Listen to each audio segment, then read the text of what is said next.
여러분은 유럽에서 가장 가난한 나라 중 하나로 여겨지는 몰도바를 아시나요? 수도는 그것은 서쪽으로는 루마니아, 동북남 세면이 우크라이나와 국경을 접한 작은 나라입니다. 그 멀고 먼 변방에 작은 집이 한 채 있었습니다. 겨울이면 집 안에 수돗물조차 얼어붙고 내쉬는 숨결마저 하얗게 변하는 곳. 이것은 그 집에 사는 소녀 안나가 한 한국 회사에 취직해 처음으로 월급을 받아 집으로 돌아온 그날의 이야기입니다. 낡은 탁자 위에 놓인 하얀 봉투를 어머니가 무심코 열었습니다. 그리고 그 안에 내용물을 본 순간 손가락이 멈췄습니다. 0, 1개, 2개, 3개, 320만. 이게 정말 내 월급이니? 이 집의 한 달 수입은 겨우 20만 원. 때때로 집이 정전되어 촛불을 켜고 밥을 먹어야 했던 그런 집에 한 번도 본 적 없는 큰 금액 320만 원이 들어왔습니다. 그것은 딸이 아무에게도 이해받지 못하며 홀로 한국어를 공부해서 얻어낸 월급이었습니다. 어머니는 한참 뒤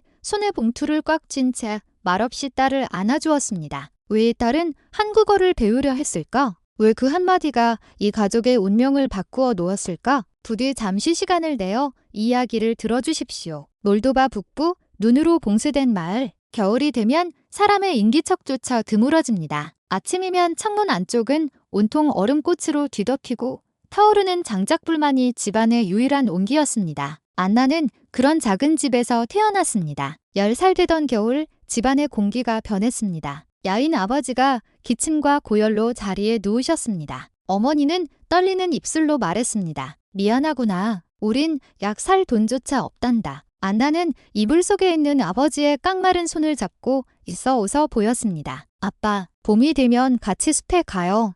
약속했잖아요. 아버지는 힘겹게 눈을 떴지만 대답할 기력조차 없었습니다. 깊은 밤, 타다 남은 장작불이 꺼져가며 한기가 밀려올 무렵 아버지의 숨결이 마치 조용히 꺼지듯 멎었습니다. 아빠, 아빠, 들리세요? 불러도 울부짖어도 아무것도 돌아오지 않았습니다. 하지만 어머니는 울지 않았습니다. 그녀는 이부자리를 정돈하고 조용히 이불로 아버지의 얼굴을 덮으며 낮은 목소리로 말했습니다. 우는 건 나중에 하자. 지금은 어떻게 살아갈지부터 생각해야 해.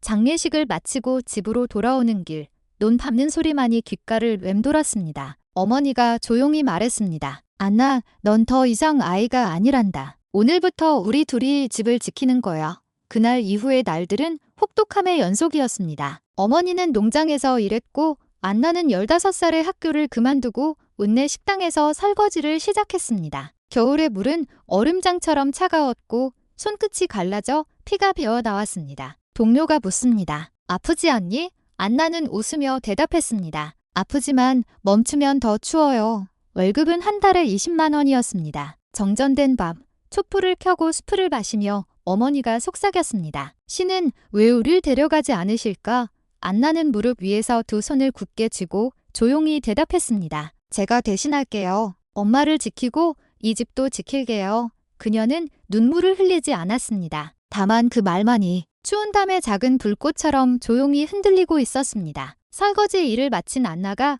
갈라진 손끝을 스카프 한쪽으로 감싼 채 집으로 돌아왔습니다. 문을 열자 어머니가 난로 속에 장작불을 멍하니 응시하고 있었습니다. 불은 이미 사그라들어 방 안 공기는 입김이 하얗게 보일 정도로 차가웠습니다. 오늘도 농장에서 반나절만 일하고 쫓겨났단다. 버는 사람을 쓸 수 없다고 하더구나. 일한 만큼 돈을 벌 수 있던 시대는 이미 끝났어. 어머니는 무릎을 감싸 안은 채 그렇게 말했습니다. 안나는 말없이 고개를 끄덕이고는 낡은 텔레비전의 전원을 켰습니다. 지지직거리는 화면 뒤로 한 번도 본 적 없는 색채와 빛이 떠올랐습니다. 한국 드라마가 방영되고 있었습니다. 한 아이가 엄마를 껴안으며 말했습니다. 다녀오셨어요. 그리고 이어지는 다정한 목소리. 그 말의 뜻은 몰랐지만 이상하게도 가슴이 따뜻해졌습니다. 좋아, 이 말들 왠지 하나도 차갑지가 않아. 안나가 무심코 이 말을 내뱉자 어머니가 천천히 고개를 들었습니다. 안나, 한국어가 무슨 소용이 있니? 그건 빵을 살 수도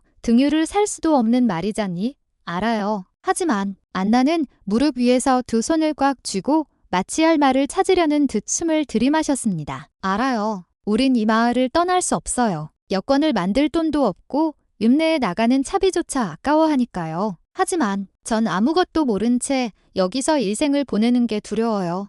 어머니는 마치 말을 잃은 듯 침묵했습니다. 무릎 위에 천을 꽉 쥔 채 바깥 세상을 보지 않아도 살아갈 수는 있겠지. 그저 살아가는 건 가능하겠죠. 하지만 아무것도 모른 채 살아가는 건 마치 숨만 쉬고 있는 것 같아서 고통스러워요. 한동안의 침묵 끝에 어머니가 나지막이 말했습니다. 안나, 넌 점점 내 아빠를 닮아가는구나. 고집스럽고 포기할 줄 모르고 남들의 말로는 널 막을 수 없겠지. 며칠 후 마을 초등학교의 한 은퇴한 선생님이 낡은 노트북 한 대를 들고 안나의 집을 찾아왔습니다. 창고에서 찾았네. 화면이 깨져서 언제 고장 날지 모르지만 쓸 수 있을 때까진 써보렴. 안나는 두 손으로 그것을 받아 들고 연신 고개를 숙여 감사 인사를 했습니다. 전기가 들어오는 밤에만 그녀는 책상에 컴퓨터를 놓고 무료 한국어 학습 사이트를 열었습니다. 공책에는 서툰 글자들이 적혀 나갔습니다. 사람, 당신, 나.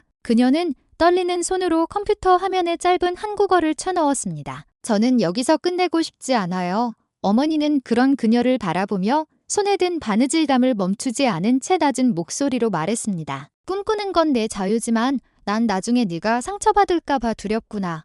그 목소리에는 체념과 말로 다할 수 없는 작은 기도가 뒤섞여 있었습니다. 눈 내리는 소리만 깊게 들려오는 밤, 안나의 공책에는 새로운 한국어 단어가 하나 더 늘어났습니다. 겨울날 이른 새벽, 아직 해가 뜨기도 전에 안나는 집을 나섰습니다. 그녀가 내쉬는 숨결은 하얗고 얼어붙은 길을 딤딜 때마다 작은 소리가 났습니다. 식당 뒷문에 다다르자 주방의 불빛만이 희미하게 새어 나오고 있었습니다. 씻어야 할 그릇 더미가 말없이 그녀를 기다리고 있었습니다. 좋은 아침, 안나. 손가락도 갈라졌구나. 그렇지? 나이 든 동료가 걱정스럽게 물었고 그녀는 웃으며 대답했습니다. 괜찮아요. 따뜻한 물이 나오는 것만으로도 감사한 거려.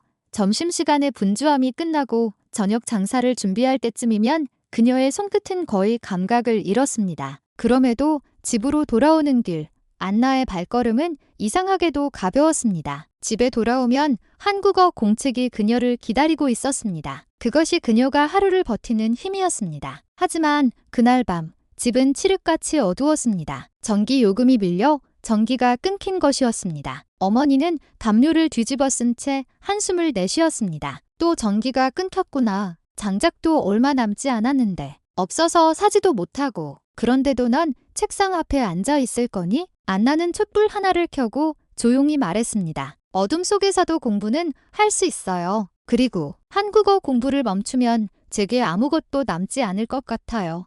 어머니는 하려던 말을 삼키고 떨리는 목소리로 말을 이었습니다. 공부를 해도 넌 이 마을을 떠날 수 없어. 현실을 봐. 꿈보다 빵이 중요해. 안나는 잠시 침묵하다가 눈을 내리깔았습니다. 그리고는 촛불을 응시하며 천천히 입을 열었습니다. 엄마, 사실 엄마도 알고 싶잖아요. 이 마을 밖의 세상, 아빠가 보고 싶어 했던 풍경들. 어머니는 놀란 듯 고개를 들었습니다. 그녀는 반박하려 했지만 입술이 떨려 말이 나오지 않았습니다. 그런 말 마라. 안나는 희미하게 미소 지으며 공책을 펼쳤습니다. 그녀는 갈라진 손끝으로 연필을 쥐었습니다. 종이 위로 서툰 한국어가 줄지어 적히기 시작했습니다. 매일 일하지만 나는 여기서 끝나지 않을 거야. 어머니는 그녀에게 등을 돌린 채 난로불을 바라보며 속삭였습니다. 감기 들기 전에 자거라. 공부는 나중에 해도 돼. 그 목소리에는 분노도 체념도 아닌 그저 한 사람의 어머니로서의 희미한 기도가 섞여 있었습니다. 오직 눈 내리는 소리만이 지붕을 부드럽게 두드리는 밤. 안나의 책상 위에는 촛불과 꺼지지 않는 의지 하나만이 조용히 타오르고 있었습니다. 겨울이 아직 채 끝나지 않은 밤.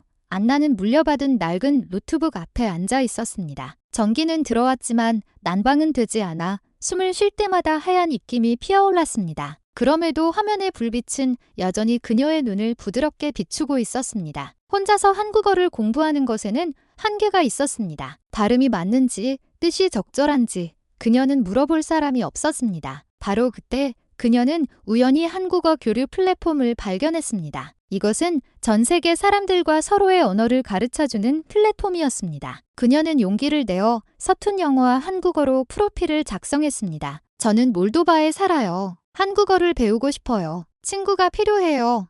처음 며칠간은 아무도 답장하지 않았습니다. 하지만 그녀는 포기하지 않고 계속 접속했습니다. 어느 날 밤 그녀는 영상 메시지 한 통을 받았습니다. 안녕하세요. 저는 한국 서울에 사는 지훈이라고 합니다. 안나 씨, 한국어 공부 열심히 하시네요. 그 글자들을 본 순간 그녀의 심장이 세차게 뛰었습니다. 그녀는 자신의 노력이 처음으로 누군가에게 인정받았다고 느꼈습니다. 그날 이후 두 사람은 매주 한 번씩 컴퓨터를 통해 대화를 나누기 시작했습니다. 지훈 씨는 온화했고 안나의 서툰 언어를 절대 비웃지 않았습니다. 그녀가 실수해도 그는 천천히 올바른 표현을 알려주었습니다. 잘 지내요? 입을 조금 더 벌려보세요. 네, 거기서 소리를 잠시 멈추고요. 아주 잘했어요. 안나는 화면 저편에서 얼굴을 붉히며 필사적으로 반복했습니다. 어머니는 그런 딸을 보며 불안한 듯 물었습니다. 너 모르는 남자에게 속고 있는 건 아니지? 안나는 고개를 저으며 조용히 말했습니다. 괜찮아요. 저에게 돈이나 무언가를 요구하지 않아요. 그저 힘내라고 말해줄 뿐이에요.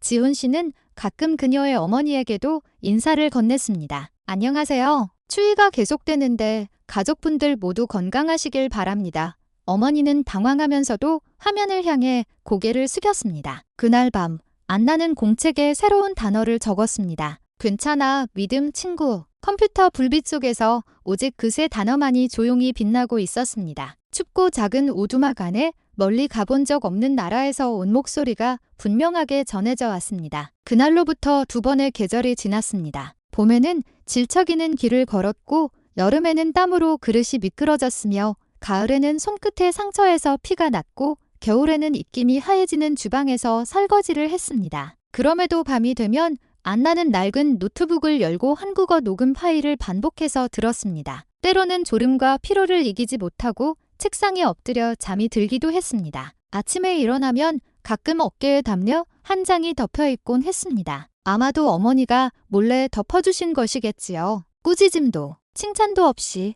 그저 묵묵히 지켜보는 뒷모습만이 있었습니다. 지훈 씨와의 한국어 교류도 주 1회의 습관이 되었습니다. 안나 씨, 오늘 발음은 거의 자연스러웠어요.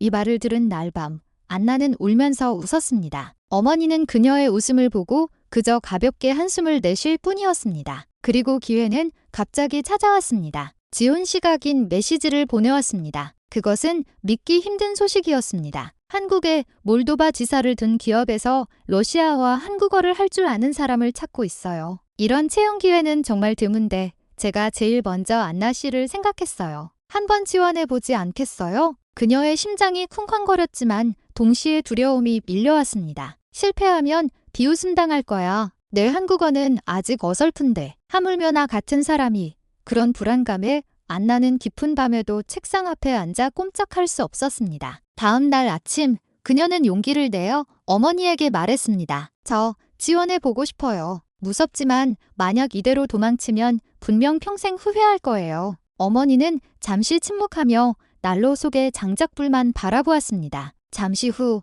그녀는 잠긴 목소리로 말했습니다. 가면 상처받을 수도 있어. 그런데도 가고 싶은 거니? 안나는 고개를 끄덕였습니다. 네, 무서워요. 하지만 무서워도 해보고 싶어요. 어머니는 얼굴을 돌리며 낮은 목소리로 말했습니다. 마음대로 하렴. 하지만 울면서 돌아오면 그때는 내가 꼭 안아줄게. 면접날 낡은 컴퓨터 화면 앞에서 한국의 면접관들을 마주한 안나의 목소리는 떨리고 있었습니다. 왜 한국어를 배웠습니까? 저는 살아갈 곳을 찾았다고 생각했습니다. 그 말 뒤에 희망이 있다고 느꼈습니다.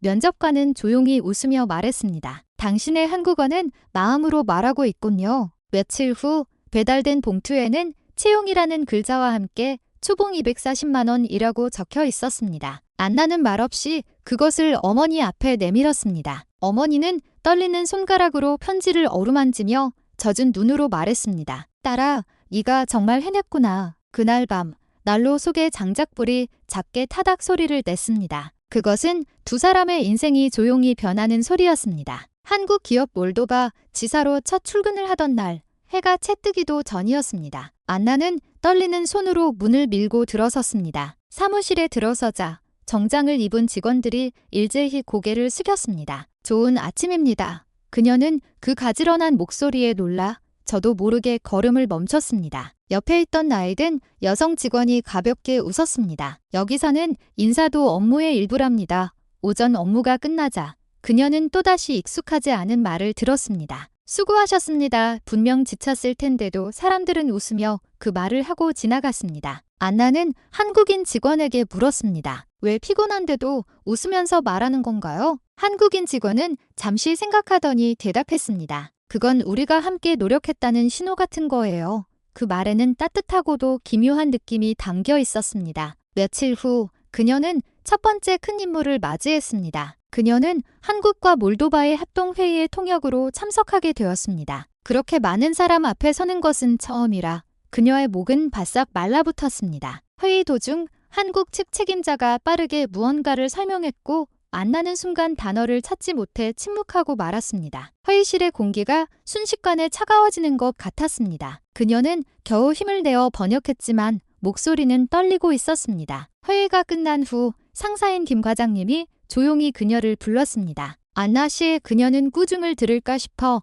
꾀를 움츠렸지만 김 과장님은 온화한 눈빛으로 말을 이었습니다. 통역사는 말을 틀리지 않는 사람이 아니라 마음을 전하는 사람입니다. 그 점을 잊지 마세요. 그리고 실수하는 것을 두려워하지 말고 당신이 배운 한국어를 힘껏 발휘하세요. 그 말을 듣는 순간 그녀는 가슴 깊은 곳에서 뜨거운 것이 차오르는 것을 느껴 저도 모르게 고개를 숙였습니다. 그날 밤 안나는 방 안의 희미한 불빛 속에서 지훈 씨에게 메일을 보냈습니다. 지훈 씨, 저 오늘 처음으로 직장에서 실패할 뻔했어요. 도망치고 싶었어요. 하지만 제 상사는 저를 꾸짖지 않고 마음으로 말하면 된다고 하셨어요. 저는 여전히 두렵지만 여기서 멈추고 싶지는 않아요. 언젠가 제가 가슴을 펴고 한국어로 나는 해냈다고 말할 수 있을 때까지 조금만 더 저를 지켜봐 주세요. 메일을 보냈을 때 창밖으로 동트기 전에 빛이 조용히 번지고 있었습니다. 그 빛은 긴 겨울의 끝과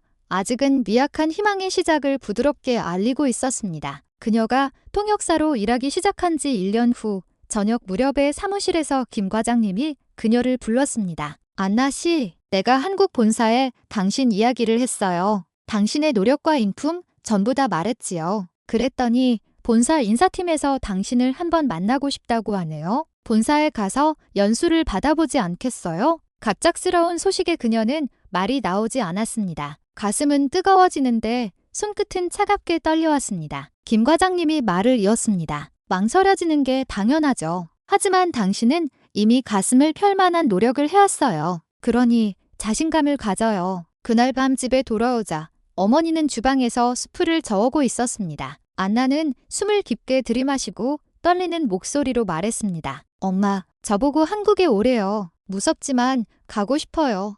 어머니는 손에 든 국자를 멈추고 잠시 침묵했습니다. 방 안에는 장작불 타는 소리만 울렸습니다. 그리고 그녀는 조용히 말했습니다. 가거라. 물론 외롭겠지. 하지만 난 널 이 마을에 가둬두려고 키운 게 아니란다. 네가 스스로 선택한 길이라면 가슴을 펴고 당당하게 가거라. 눈물이 쏟아질 것 같았지만 그녀는 필사적으로 미소를 지으며 대답했습니다. 고마워요. 출발하는 날 아침 그녀는 어머니와 나란히 얼어붙은 길을 걸었습니다. 어머니의 손은 더 이상 차갑지 않았습니다. 버스가 다가오자 어머니가 그녀를 바라보며 말했습니다. 힘들면 돌아와도 된단다. 하지만 도망치듯 돌아오는 건 후회가 될 게다. 그리곤 그녀는 안나의 등을 살짝 밀었습니다. 안나는 숨을 깊게 들이마시고 말했습니다. 다녀오겠습니다. 인천국제공항에 내리는 순간 세상이 바뀌었습니다. 반짝이는 바닥, 질서정 연하게 줄을 선 사람들, 직원들은 온화하게 고개를 숙이며 수고하셨습니다 라고 말했습니다. 냉랭함보다는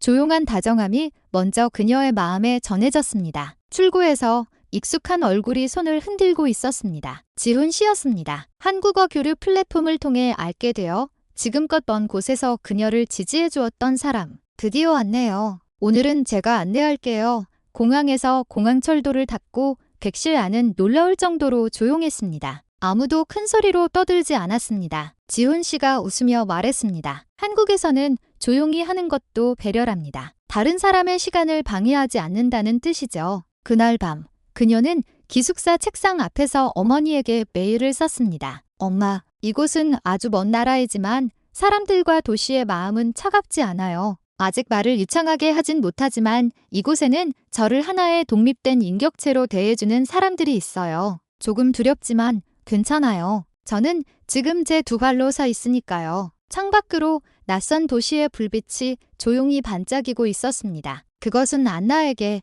새로운 삶의 새벽이었습니다. 한국에 연수를 온 지 일주일째 되던 날, 퇴근 후 저는 서울역의 인파 속에서 이상한 점을 발견했습니다. 제 가방이 없어졌습니다. 어깨에 비스듬히 메고 있던 크로스백, 그 안에는 지갑, 여권, 외국인 등록증, 심지어 중요한 연수 자료까지 들어 있었습니다. 온몸의 피가 굳어버리는 것 같았습니다. 두 발이 바닥에 못 박힌 듯 움직일 수 없었습니다. 지훈 씨가 그녀의 모습을 보고 즉시 달려왔습니다. 진정해요. 경찰서에 가요. 괜찮아요. 당신 혼자 아니에요. 경찰서에 들어가자 경찰관은 그녀를 의자에 앉히고는 따뜻한 차까지 건네주었습니다. 가방 안에 돈, 여권, 전부 없어졌어요. 그녀가 떨리는 목소리로 말하자 경찰관은 진지한 표정으로 고개를 끄덕였습니다. 중요한 물건이 많이 들었군요. 괜찮습니다. 저희가 순서대로 확인할 테니 마음 놓으세요. 꼭 찾을 겁니다. 당연히 꾸중을 들을 줄 알았던 그녀는 그 말을 듣는 순간 마음속에 단단했던 무언가가 한순간에 무너져 내렸습니다. 눈물이 쏟아져 나왔습니다. 죄송합니다. 다 제가 조심하지 못해서.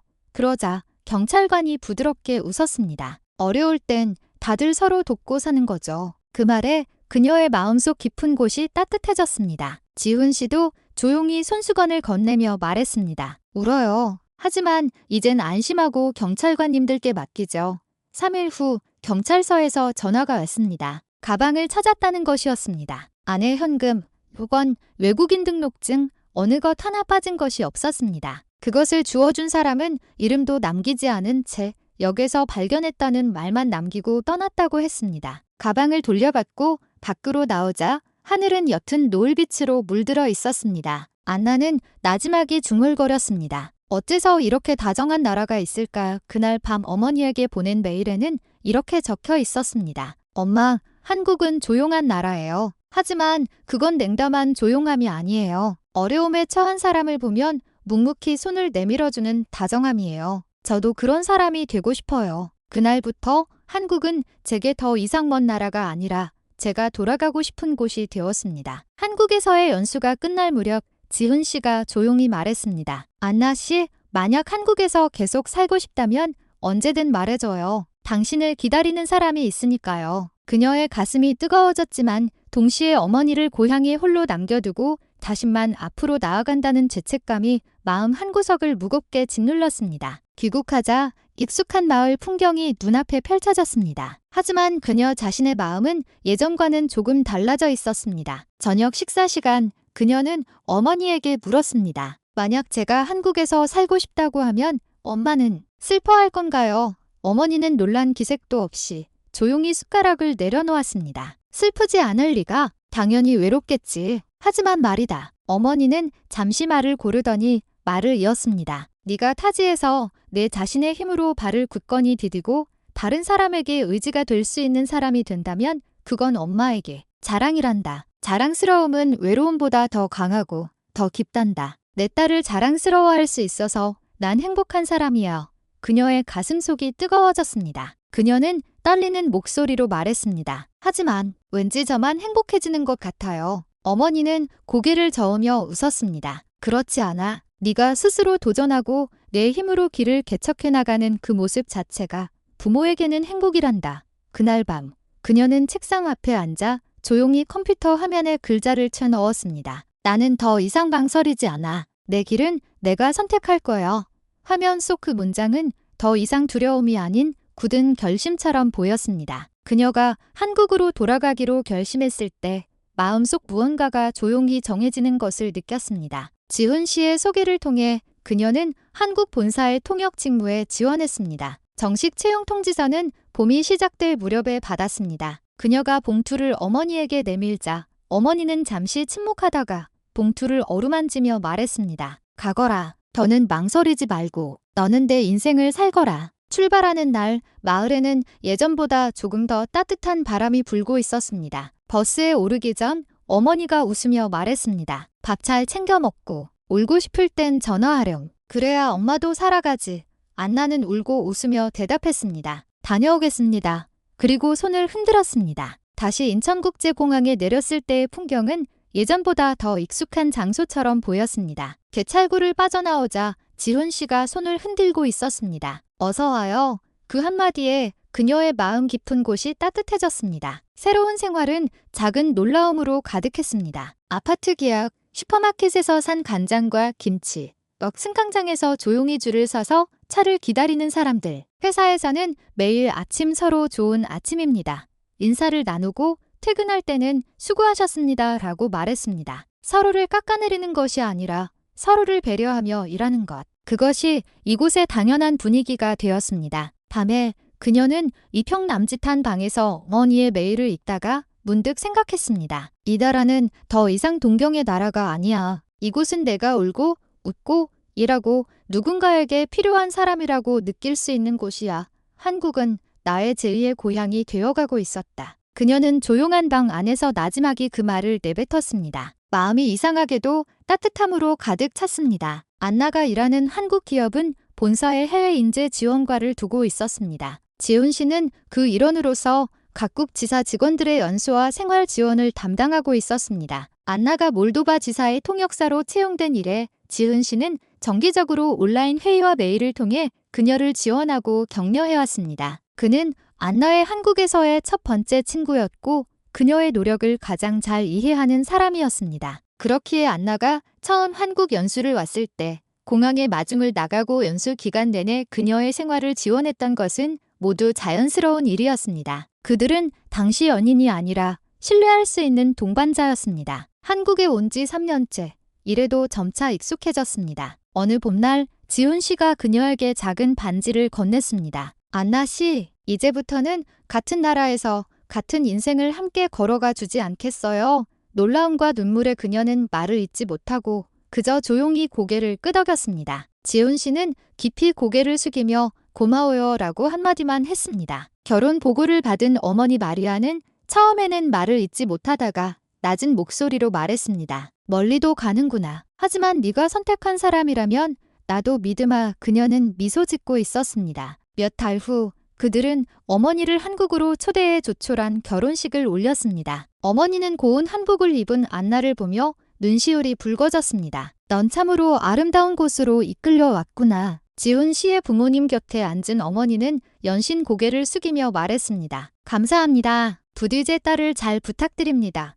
그렇게 멀리 떨어져 있던 두 가족이 조용히 하나가 되었습니다. 한국에 온 지 5년, 지훈 씨와 결혼한 지 2년. 그들에게는 아들 안이 생겼습니다. 이제 2살이 된 아이는 아직 말은 서툴지만 엄마 왔어 라는 말은 분명하게 할 수 있습니다. 그것이 그녀의 가장 큰 보물입니다. 아침 주방에서 된장찌개 냄새가 피어오를 때면 안나는 안이 등에 작은 가방을 메어주고 자전거를 태워 어린이집에 데려다 줍니다. 겨울 공기는 하얗고 차갑지만 마음은 이상하게도 따뜻합니다. 어린이집 문 앞에서 그녀가 다녀올게 라고 말하면 아는 코를 훌쩍이며 손을 흔듭니다. 엄마, 안녕. 그녀는 여전히 통역 일을 하고 있지만 지금은 저녁까지 일하는 단축 근무 중입니다. 매일 아이를 데리러 갈 시간에 맞추기 위해 시계를 보며 일해야 합니다. 그럼에도 때때로 그녀는 믿기지 않습니다. 그토록 꿈꾸던 한국에서 산다는 그 말이 이렇게 현실이 되었다는 것이. 일이 끝나고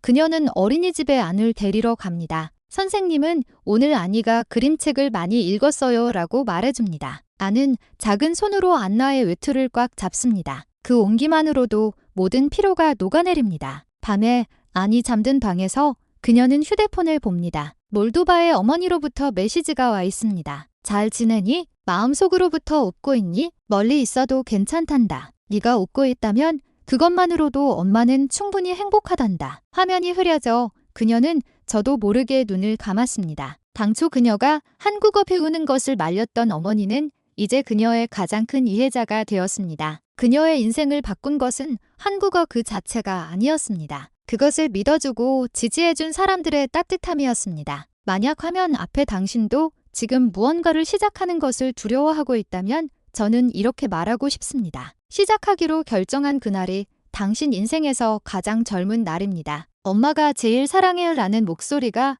오늘도 이 작은 집에서 불빛을 밝혔습니다. 그것은 안나가 선택한 새로운 고향의 소리였습니다. 한마디의 말이 인생을 바꿀 수 있다고 그것을 믿었던 한 여성의 이야기가 당신의 마음에 조금이라도 전해졌다면 기쁘겠습니다. 만약 이 이야기가 당신의 마음에 와 닿았거나 다음 이야기가 보고 싶으시다면 따뜻한 응원으로서 구독과 좋아요 버튼을 눌러주세요. 저희에게 큰 힘이 됩니다. 여러분의 모든 댓글을 저희는 소중하게 읽고 있습니다. 제 경험과 비슷하네요. 가족이 생각났어요 등 여러분의 감상을 알려주신다면 저희에게는 가장 큰 기쁨이 될 것입니다.